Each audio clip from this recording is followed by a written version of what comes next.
technology will solve the problem. You kind of Yeah. over-index on the panacea. This is going to solve all problems. And software is amazing. And I know the software you guys is top-notch too. Yeah. And it doesn't solve all the problems, right? You need the people to be able to use those. And there's trade-offs that need to happen there too. So I think that teams that do the best here kind of get all three of those, right? It may be, good enough in all three versus like strengthen just one of those too, right? So they have leaders that are sharing a vision of where we're going. These are leaders who are soliciting feedback. I think the process you outlined of like change management is great, like starting with a pilot, getting feedback, starting small and creating kind of momentum that way. You're listening to RevOps Champions, a podcast created for B2B leaders to help you align your people, streamline your processes, trust your data, and leverage technology in order to grow your business. We're your hosts, Brendon Dennewill, CEO and co-founder of Dynamico, and Amy Weaver, Dynamico's marketing director.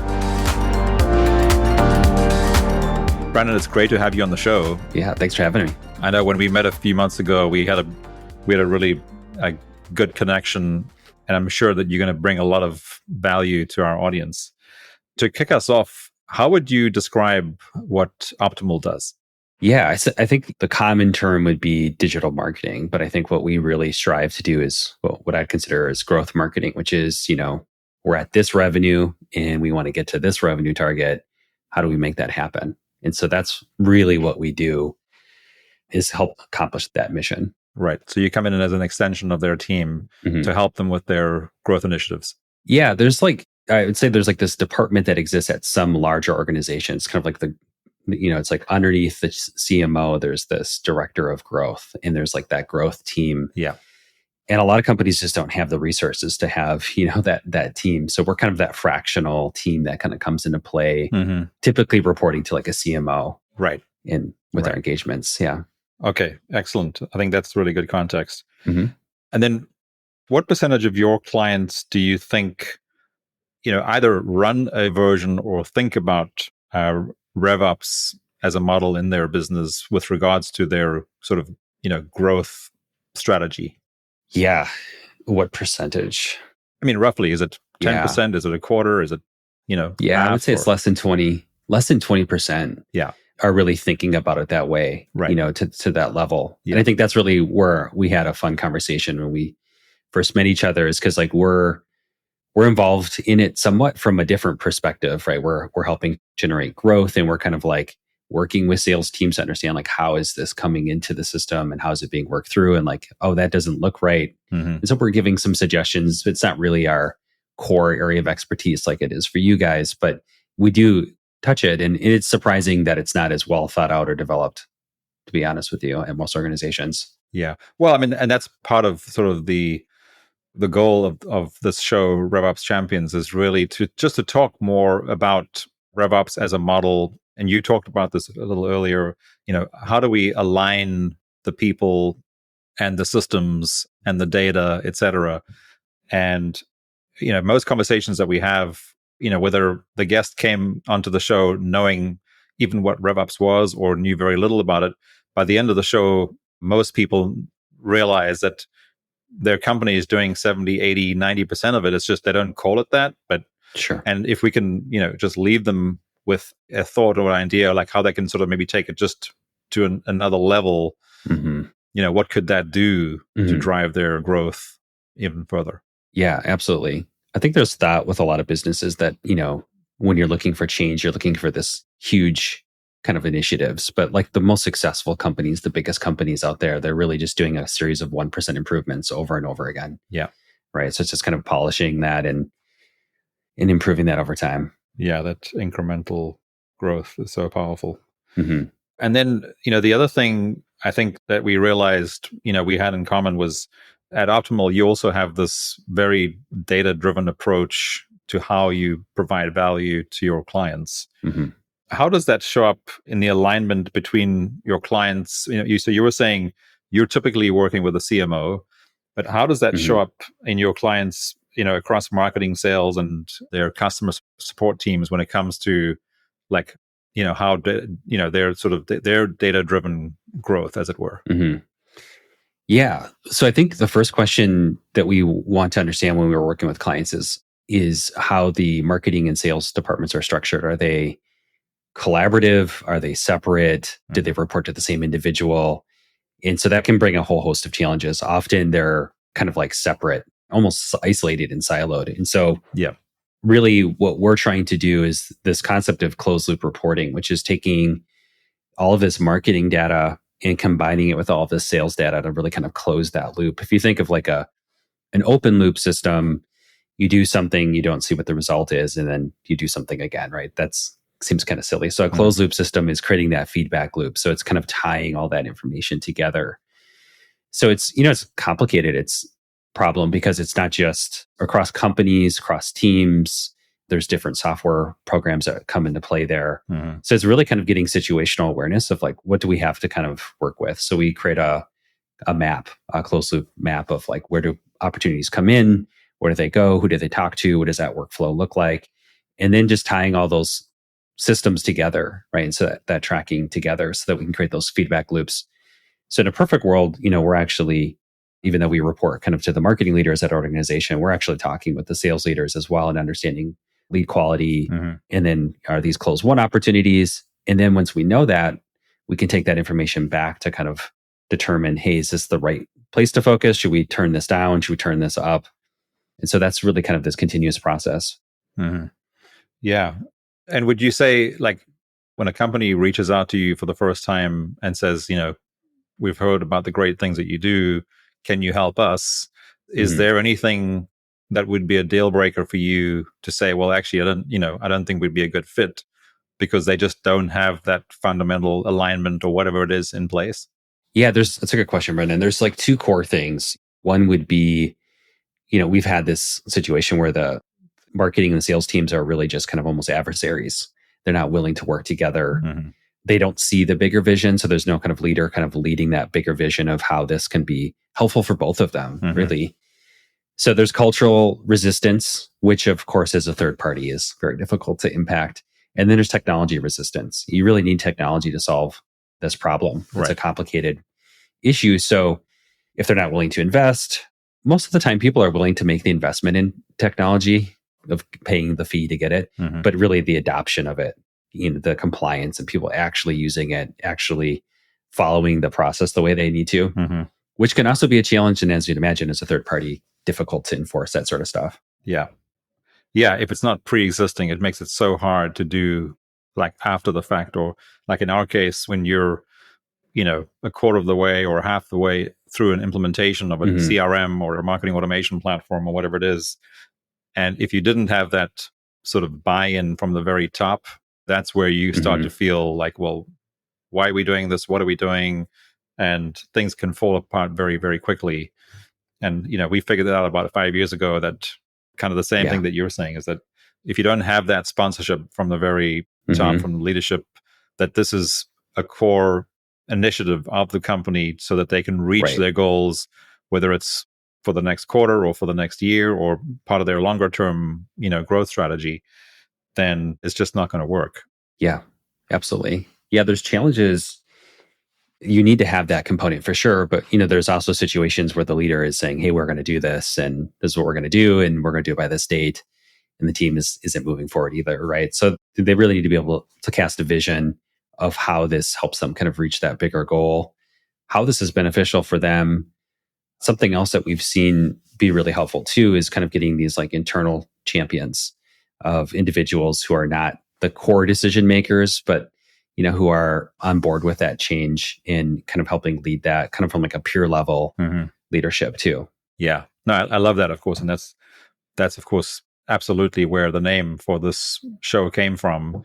Is the people who really make things happen when we're doing an implementation, or clients that we've been working for 3, 4, 5, 6, 7 years, helping them optimize how they use the systems and how they train new people coming on, etc. If you don't have that, whether there are one or two specific people who are their internal champions, or whether everybody sees over time starts to see themselves as a champion that's part of the solution for helping the company grow.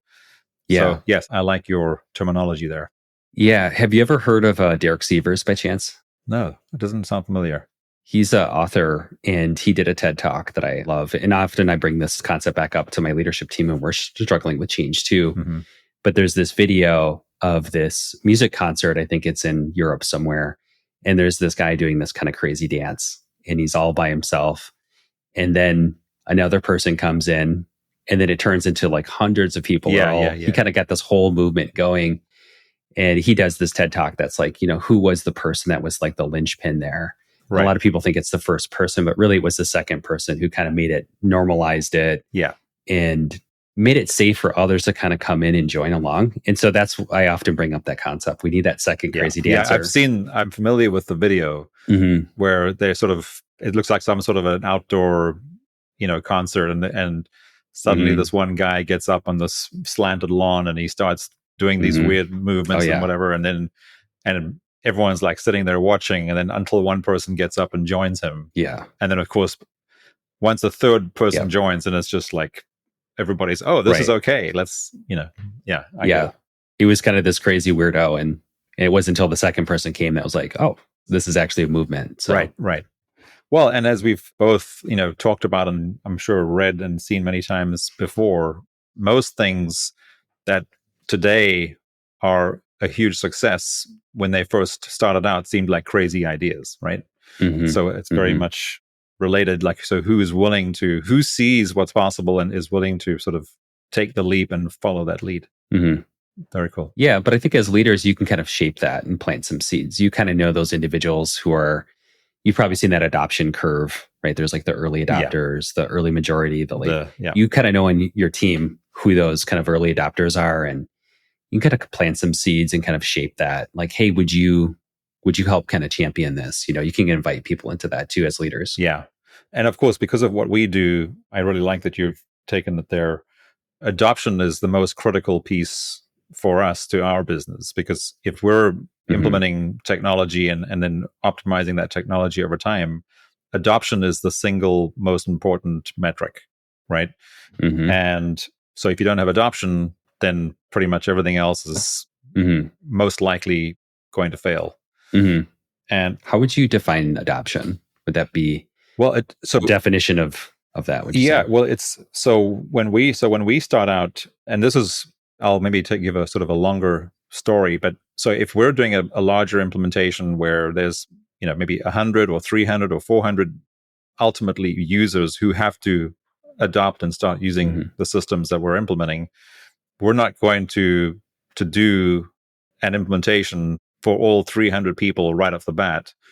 And using that same model that you just referred to, what we learned 5 or 6 years ago, again, we learned it the hard way, but we learned that we're going to do a pilot, right? And we ask whoever the leader is that we're working with, so whether it's on the sales team or the marketing team or the customer support service team, we're saying, hey, we know that there are 200, 300, 400 people who ultimately need to be on and using the system, but all we need is a pilot of 25 to get us started. And the way we do that is we ask for volunteers. And of course, so they already know who the volunteers are going to be because they know their team. Yeah. And the volunteers, of course, who then do the pilot are also the ones who are the hungriest. They want to use the latest tools so that they can be more productive and more effective in their work. And once they've been onboarded and are using the tool and are seeing the results, everybody else around them who wasn't part of the pilot is like, oh my gosh, I want what they've got. So then when we do the bigger rollout or phase 2, then it's a lot easier to get the next group of adopters on that bell curve to go, oh yeah, well, we've seen it work, so we're all in kind of thing. So that works very effectively. Yeah, no, that's a smart approach. Yeah. It's literally the analogy of that video. Exactly. Right? Just the same thing kind of broken down. Yeah, that's awesome. Yeah. And you're right. And probably, and every time it probably starts with one person.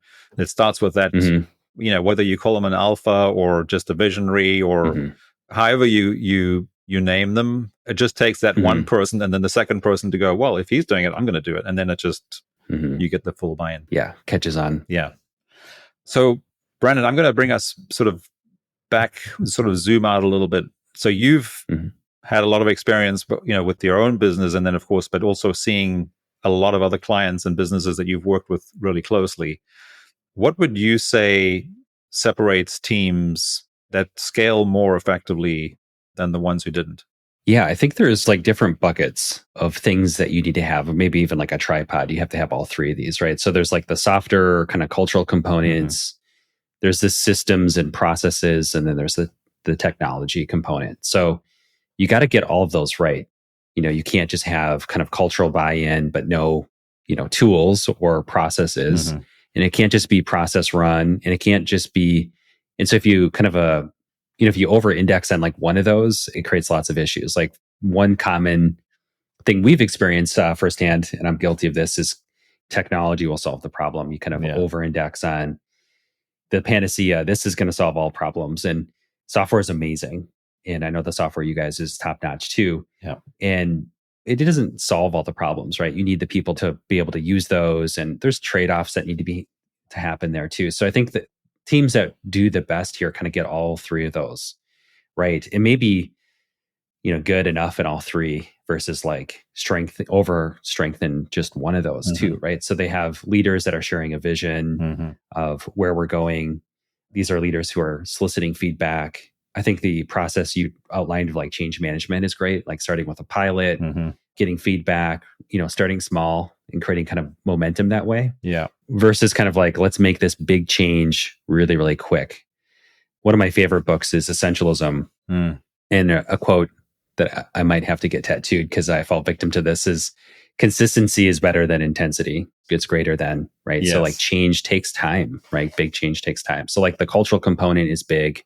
And then, processes, there's things that kind of, and processes are also kind of like the unspoken things too, like the cultural norms of communication and how work's done, how communication is shared, meetings.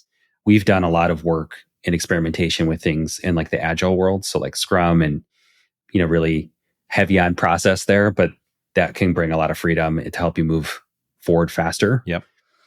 And then technology, it's, I think the thing is you really want to get that piece right, because the cost, if you think about like getting all the way to that full adoption stage that you were talking about earlier, and then you're like, oh, you know what? We have the wrong software. We got to do this again.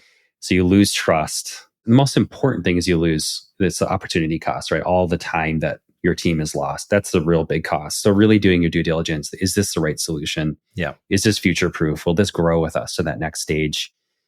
And so companies that scale faster, there's a client recently that we're bringing on, and they're fairly small, but they made a significant investment in HubSpot. And, they've laid some of that groundwork and that foundation, and they have super ambitious goals. And we know that infrastructure, it doesn't have to be pulled out and replaced, right? We can use that and kind of go to that next level. So yeah, that's a vital component too. Yeah. And it's interesting because you use HubSpot too, right? Yeah, we use HubSpot. A lot of our clients do. So we're very familiar with the platform. Right. Yep. Were you following all the announcements that happened 2 weeks ago at the big inbound event? I have not, no. Yeah.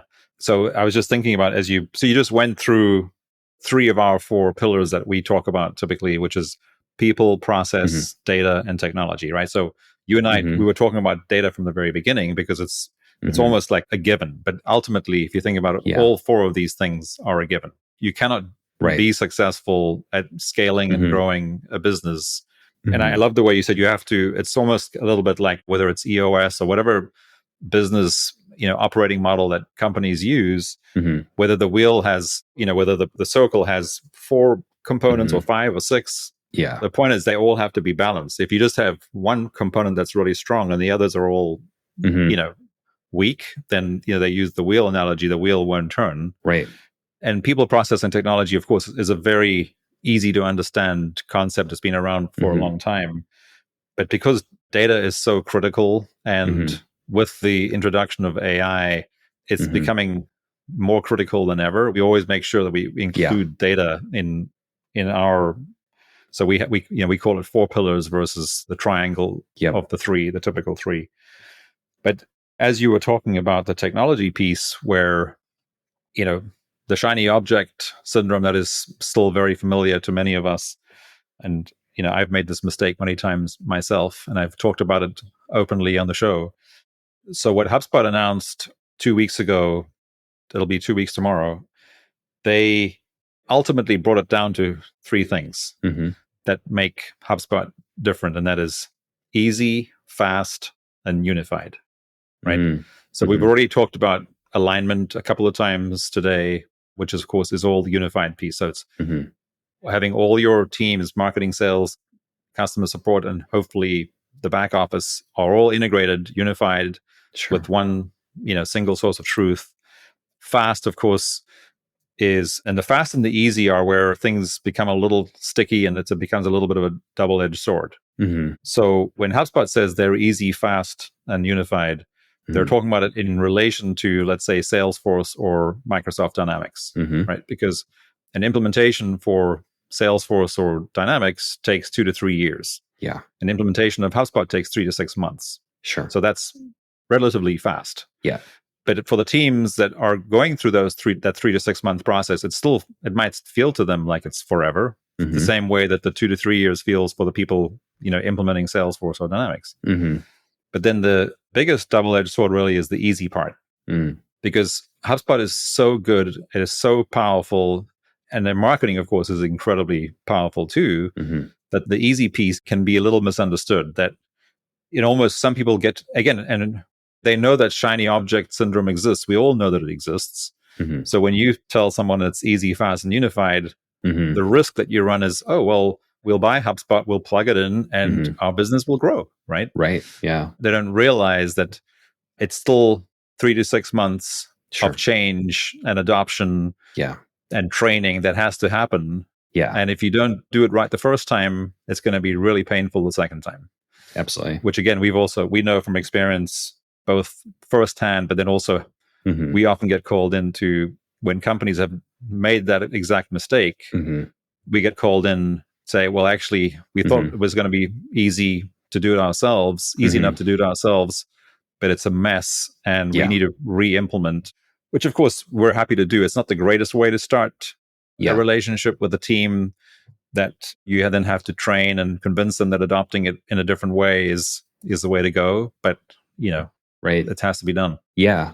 It's like an analogy, New Year's resolutions, or let's say buying a treadmill. Like buying the treadmill is, making the decision to invest in software like HubSpot. Creating the workout plan is something totally different, right? So I think there's this, you mentioned the term before, integration. Was that the word used, integration, or buy-in? Like now, today? Well, it's adoption, integration. Adoption, yeah. Oh, yeah, adoption. Yeah. So I think that's one thing that, and I've actually had a lot of discussions with our leadership team about this too, is like we can't confuse these two things. Like there's like two components of actually getting something done. The first, we call it shipping, like it's making the decision. It's getting kind of the first initial work done. And that's typically when people kind of check the box, like, okay, we've done that, let's move on. Yeah. But you don't really get any value until you integrate it, until you have the adoption. Yes. And that is hard and slow. But that's really where the checkbox should be. Kind of that dopamine hit you get when you finish something should be on that stage, not the shipping. So you got to kind of view, so we started kind of viewing the initiatives that we take on in those two different lenses. Like, how long is this going to take us to ship, kind of internally build it or make a decision or make an investment? Yeah. But what's the integration phase look like? And are we doing too many of those at once? Which I guess could be another component to scalability, is that like there just could be too many things going on at the same time. And so it's hard to kind of, this like slow is steady. What is that saying? Have you heard that? It's like a Navy SEALs saying. Yeah. Slow is steady, steady is smooth, smooth is fast. Yeah, something like that.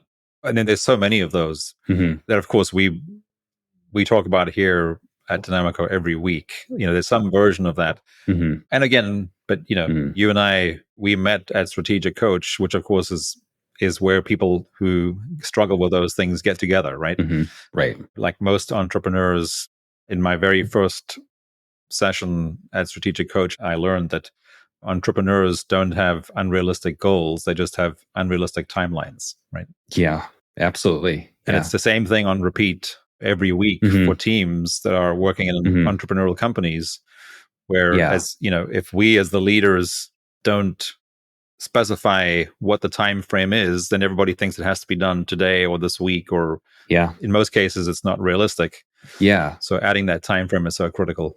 I'm curious, when you work with a client and you're doing an implementation, do you ask them kind of what their expectation is for, just to kind of get their gauge of like what that should be? Because that's actually one of the things that we've started to ask too, is like, what's that time horizon that you're looking at? Like, how far out in the future are you thinking about, and what are you focused on? Right? Are we looking at like a month out?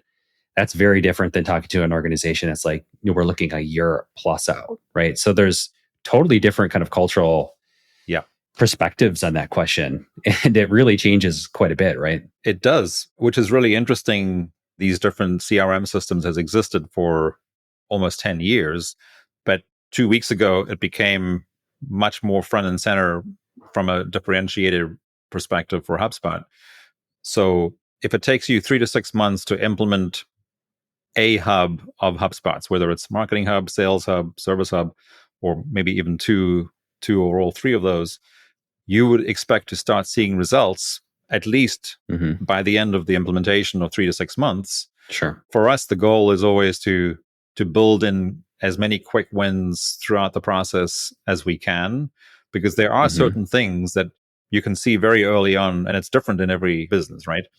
Because as they're sharing with us what their biggest obstacles or gaps are, we make sure that if there's a way for us to address those early on in the implementation and in the process, we'll do that.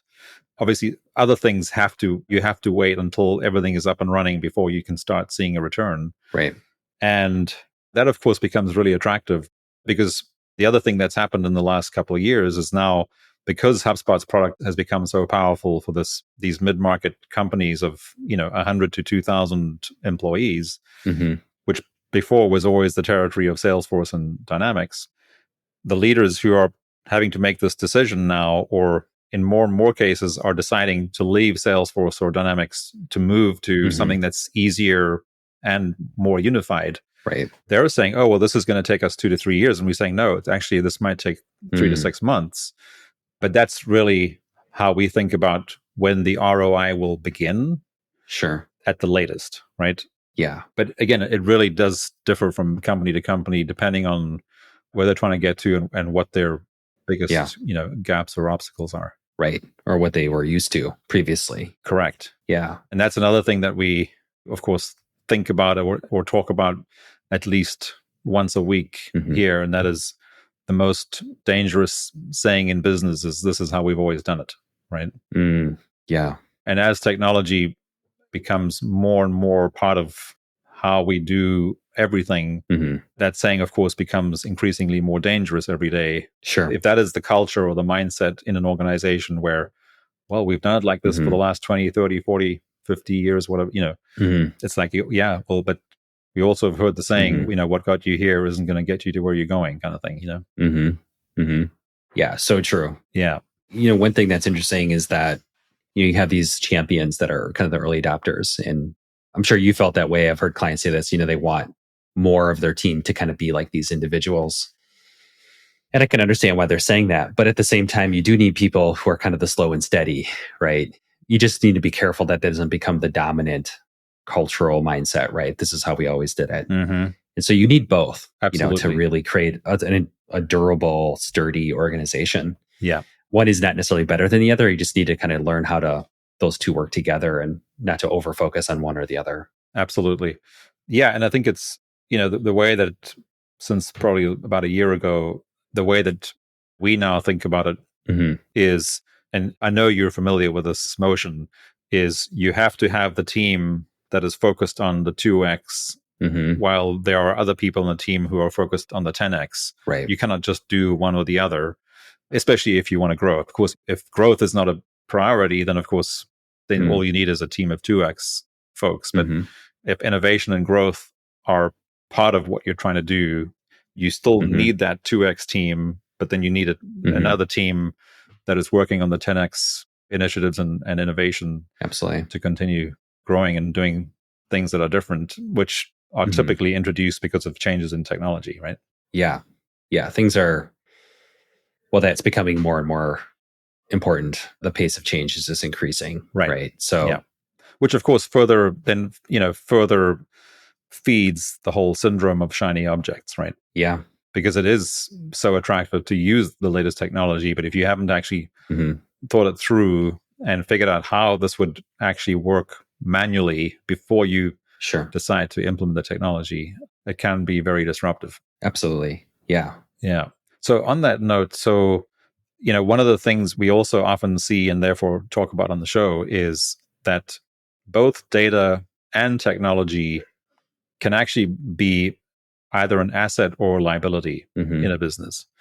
How would you suggest folks, manage these areas in order to make sure that they stay on the positive side and therefore keep their data and their technology as assets as opposed to liabilities? Well, I think the thing that you said earlier really resonated with me, this unified concept. I think that's where technology can become a liability when you have a lot of fragmentation. You have all these different systems. And one thing that I think is important is like a lot of these applications say they have integrations. These integrations are often extremely limited. It's kind of the marketing speak is like, oh, we integrate with this. It's not always a full integration. And there might be not all of the data shared. It might not be shared in real time. Most things integrate with Zapier. Zapier isn't the most reliable, right? So having a unified software platform like HubSpot is huge because you can really have trust that this data the integrity is high. Right. So I think you can have a lot of technology debt where you have a lot of different tools that don't work together.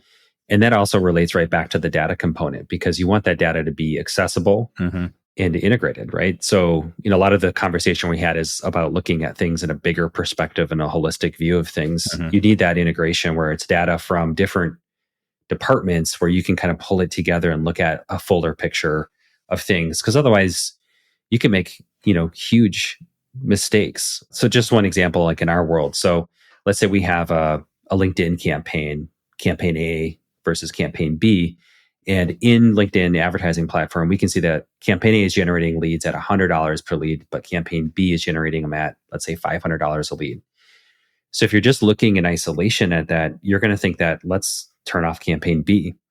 But if that's actually connected into a CRM like HubSpot, we understand that, hey, these opportunities are very qualified. And actually, these are our biggest opportunities, our highest margin opportunities, and we're closing these at a higher rate.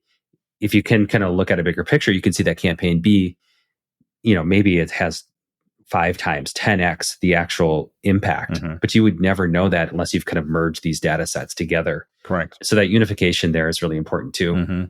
But the challenge is, there's so much data. I think that's the biggest problem that we're facing right now. And that's the competitive advantage of companies like Amazon is they know how to use data, right? They enter a new market. And this is old news from maybe a year or two ago, but I heard that they were moving into like logistics. They're moving not just their packages, but other people's packages. And because they had all this data, they knew the routes that were the most efficient and were the best. And so instead of like most logistical companies, like, oh, we'll take everything everywhere, they're selectively picking their routes for the highest margin. And so this is just this huge competitive advantage that a company like Amazon has that, mid-cap and small businesses don't have. Sure. But I think that's really changing with data unification. And I think AI is going to be a big part of that. It's just like a haystack, and finding the needle is difficult. But I think AI is going to make that a lot easier for us. Yeah, I agree. To me, it's very much like the good parts of 2008. There were, for me personally, 2008 was a terrible time, one of the worst in my life. But one of the good things that happened well, first of all, it led to us creating what is today Dynamico.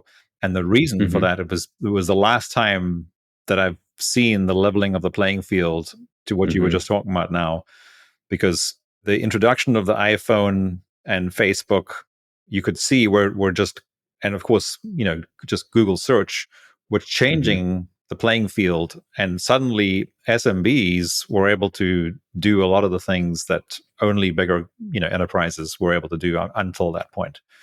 So a very exciting time. And I agree with you. I think this is another one of those times where, assuming that small and mid-sized companies know how to, first of all, know what their data set needs to be. In other words, like what are their KPIs?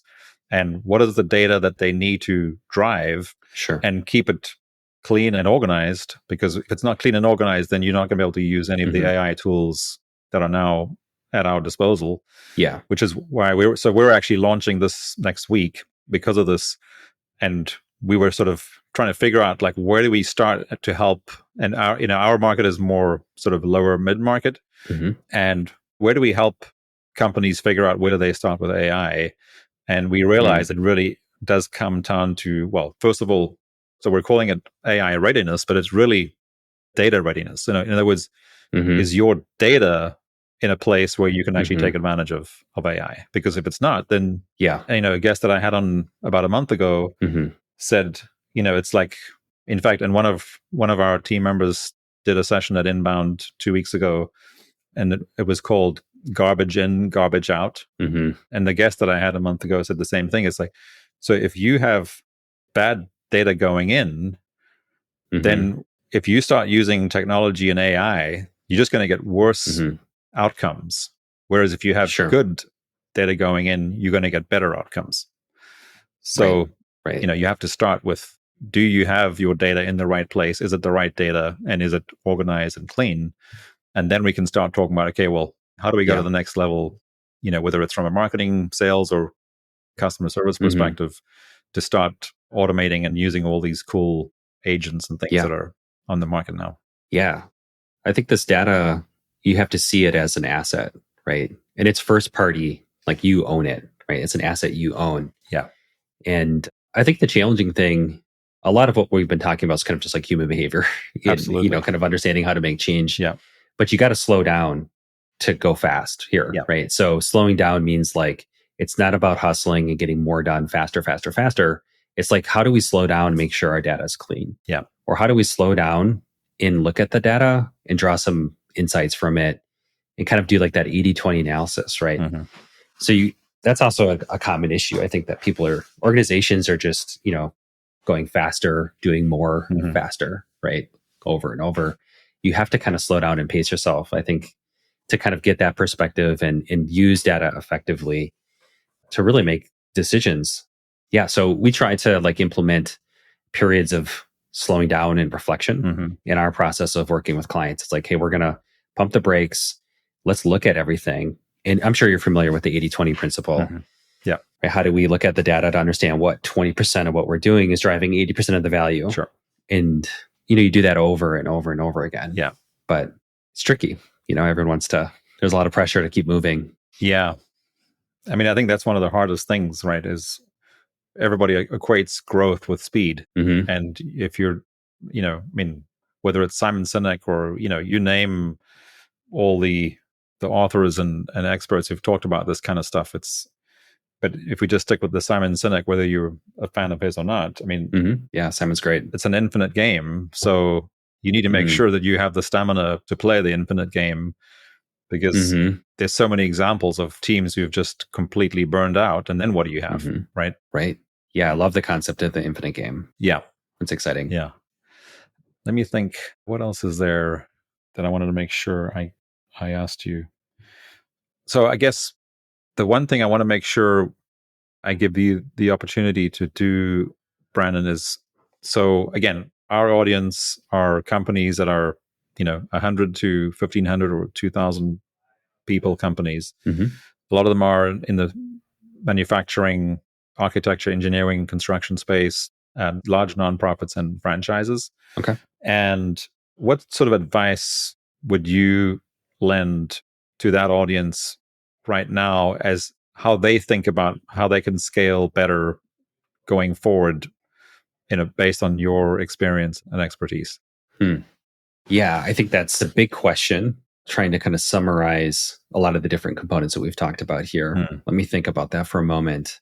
I think the biggest thing that I would focus on is that, like, significant change, great works and great accomplishments and great change, it takes time. And I'm someone who is chronically, has low patience and wants to go fast. And I think as I've had more experience and had more setbacks, it just takes time. So I think if you can set a realistic expectation on time it's kind of like the infinite game. Like you'll get there eventually. Now, obviously that needs to be balanced with like, you can't go too slow, right? But I think that people are over indexed and over focused on, how fast, 3 months. Okay, nope, that failed. Let's move on to the next thing. And I think that causes so much spinning of wheels. So I think that, I'm trying to think of, technology or, some sort of thing. But I think really that mindset is probably the most powerful thing you can have for change. So it just takes time. And small, consistent activity over a long period of time. It's really like, it's the power of compound interest. Yeah. They call that the eighth wonder of the world. It's the same thing, right? In our work. Yeah. So yeah. Like you were saying earlier, it's like all the stuff we're talking about is really just human challenges that have existed forever and will continue to exist forever. And it probably comes down to what you were saying at the very beginning, which is, the sort of the bookends of this are, do you have the leadership and, the soft aspects of a business taken care of, which includes giving your team and your people the permission to slow down for long enough. And, like we've talked about in the past, the importance of measuring backwards, right? Versus always like, what's next? It's pausing, stopping, saying, okay, well, so what did we achieve in the last 90 days? What did we achieve in the last year? And because we forget how powerful it is to see what we have achieved, gives us the confidence and the capability to, of course, take on the next 90 days or the next year. Right. But I think to your point, I totally agree, is you're doing that, one day and 1 week at a time. You're not, because, again, the mindset is so critical, but the human brain can only really think about 90 days at a time at best. Right. Yeah. And then, of course, we're that much more productive when we can do things 1 week at a time and then just make sure we're knocking things off, 1 day at a time. And then the next thing at the end of the 90 days, like we just had our quarterly planning last Friday, which of course is when you take that moment to look back and you say, wow, we were so concerned about all the things we still had to do, because especially after just getting back from inbound and all this incredible opportunity around AI and knowing that we have to get on it. Right. But it's so important to look at what we did achieve in the last 90 days and then the last 12 months compared to previous 12 months, or the first 9 months of this year compared to the first 9 months of last year. Those are all the things that, it's really important to our sanity and to our energy to keep going. Absolutely. Yeah. And to ensure that you're moving in the right direction, moving in the right direction slowly is better than running enthusiastically in the wrong direction. So it kind of gives you that compass, so exactly. Yeah, I think those rhythms of like introducing those into the organization, those periods of reflection and realignment, and then, bursting forward, which is really why I like the concept of Scrum so much. I don't know if you're familiar with Agile and Scrum, but it's really kind of baked into it, right? They call it a sprint. You're moving really, really fast, and then you stop and you kind of get awareness of where you're at, what's working, what's not working, recalibrate, and you sprint again. So it's that, that burst of energy and slow down, burst of energy, slow down, which is better than, go, go, go, go, go. Because, you'll burn out, you'll go in the wrong direction. Exactly. So, yeah. So again, you and I have talked about a couple of these. Of course, we've all had them. You and I have had them, and everyone on the call or who's listening to this podcast at some point in the future has had challenges and struggles. But also, most of us will resonate with the fact that in most cases, every challenge and struggle that we had was worth it in the end, because it was part of something that we knew that we needed to do to get to where we were going, right? Right. What were some of the greatest outcomes or success stories that, just one that you could share with us, which was really, really hard while you were doing it, but incredibly rewarding when it was done? Yeah, that's a deep question. I guess the way I kind of interpret what you were saying there is, sometimes when these setbacks happen in the short term, they seem, larger than life. But fast forward a few years, and some of those setbacks are some of the best things that could have ever happened. Right. Right. Exactly. So I think for us, personally, during COVID, like there was incredible demand for our services. And so there was a lot of growth that came from that. And that was really exciting. And we didn't kind of get a chance to get into that too. But, how do teams scale effectively? But sometimes the opposite can be true too, right? How do you scale too fast? Yeah. And what are some heuristics or ways you can help prevent, unregulated or unhealthy growth, right? So in the body, that's cancer. Mm-hmm. So you want healthy growth. Mm-hmm. So that was a period for us where we had just really quick growth. And I think just learning so much through that experience, because then the market has course corrected things of agencies are, from some of the data I've read, are like a 20-year low at this time for demand of services and advertising and so forth. Mm-hmm. So just having to kind of course correct that was a really scary experience and painful one. Mm-hmm. But ultimately, we're a much stronger organization now than we were then. Yeah. And, we've worked on just how do we organize the team? How do we deliver more value for our clients? Just really kind of focusing on the essentials and making sure we have that right so that we're ready to grow again. So I don't know if that fully answers your question, but that's the first thing that kind of comes to mind. Yeah. No. Yeah. I didn't have any preconceived ideas, but I can definitely resonate with that one. Mm-hmm. And for us, what made that period that much more painful was, so, I think I shared with you that we actually started originally 15 years ago. We started as a digital marketing agency, Mm-hmm. but then 5 or 6 years ago, as HubSpot was becoming more and more powerful and more cross-functional, we felt we got to a point where we needed to make a choice. Where do we become experts at implementing and integrating the technology with all the other technologies that our clients use, or do we continue to be experts in marketing?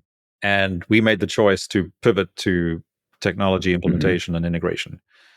What we hadn't thought through all the way was that the same amazing people that we had, who were some of the most incredible marketers, that they might not be interested in suddenly becoming technologists. Yeah. And then making that change and then having to go through that change during COVID was incredibly painful.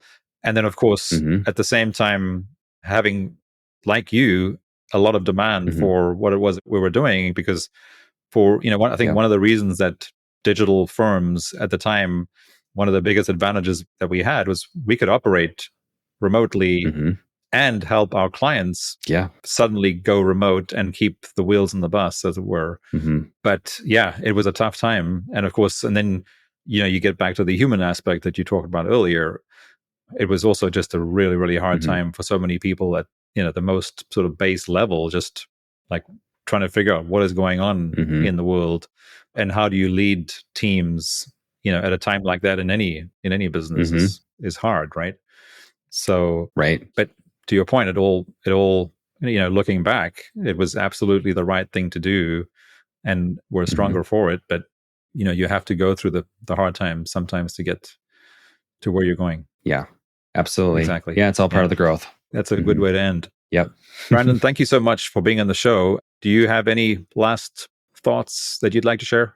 No, I think we covered a lot of ground here, and maybe kind of went in some different directions than maybe you thought we would. But I just think that the human component of this, I think, is the part that really fascinates me and the part I'm a student of and in learning. So that was a lot of fun having that conversation. Yeah. No, it was. And I thank you also for the validation. So we launched our new website last week, and it actually, the first thing you see on our website is aligning people and technology, which is ultimately what we talked about here today, right? It's on the one end, it's you have the soft challenges, which are the hard challenges, the people. On the other hand, you have the technology, which also has the challenges of shiny object syndrome. But then connecting those two and aligning them and integrating them through your processes and your data. So thanks again so much for joining me today. Yeah, absolutely. Thanks, Brendon. Have a great day. You too. Did you enjoy this episode? Find more at RevOpsChampions.com.